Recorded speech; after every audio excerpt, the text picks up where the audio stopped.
of a combat designer on God of War 3. It's a complex role. Basically has anything to do with characters in the game. Any character you see moving in the game, attacking, fighting, are generally implemented by the combat designer. And then, of course, Kratos. What his platforming elements are going to be, what his new combat moves are going to be, what weapons he's going to use, how he's going to use them, how he walks, everything. I'm here with Jason McDonald, who's a senior combat designer on God of War 3. And we're just talking about the new features that we have in the game and what we're trying to add to the God of War franchise. Well, we've got some of Kratos' items in.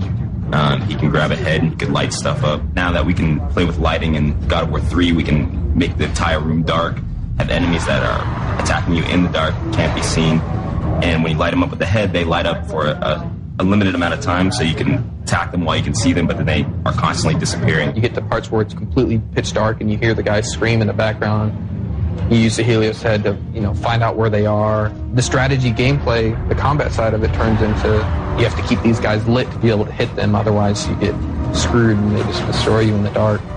Definitely something we couldn't do before just because we didn't have dynamic lighting to the extent that we have it now. So we got the combat grapple in. We tried the grapple stuff in God of War 2, but since we were limited on memory and animations and things like that, we just couldn't do it, and if we couldn't do it well, then we weren't going to do it at all, so we just didn't do it.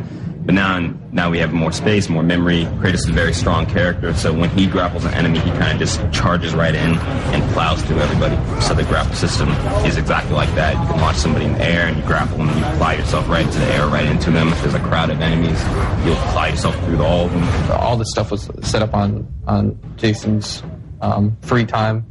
He gets a little bit of free time. He likes to explore a couple ideas here and there, and everybody gets inspired different ways. So like some of the animators will hang out a little bit after hours and go like, hey, let's try this move out. And we find it's good to do that too, because we have an idea and everybody's like, oh man, what kind of code is that going to require? What kind of animation is that going to require? So everybody's worried about the time it's going to take. But once you kind of implement it and they see it, and more apt to get everybody's attention and they want to actually spend the time to perfect it.